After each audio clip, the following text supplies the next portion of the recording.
భగవద్గీత 2వ అధ్యాయము సాంఖ్యము మరియు యోగము 9వ శ్లోకం యొక్క ఆధ్యాత్మిక అంతరార్థము.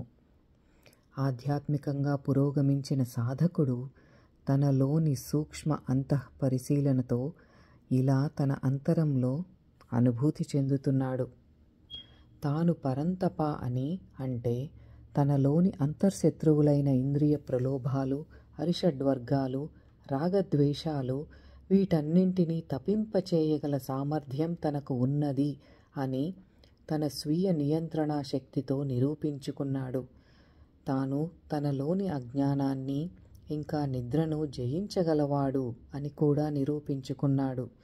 పరమాత్మయే తన ఇంద్రియాలకు, ఈ సమస్త విశ్వానికి అధిపతి అని కూడా నమ్ముతున్నాడు.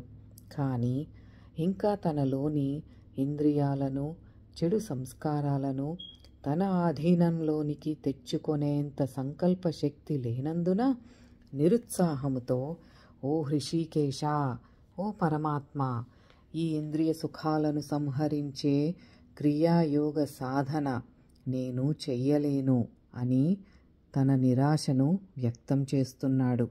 ఇదే God talks with Arjuna the Bhagavad Gita 2వ అధ్యాయమైన సాంఖ్యము మరియు యోగములో 9వ శ్లోకం యొక్క ఆధ్యాత్మిక అంతరార్థం.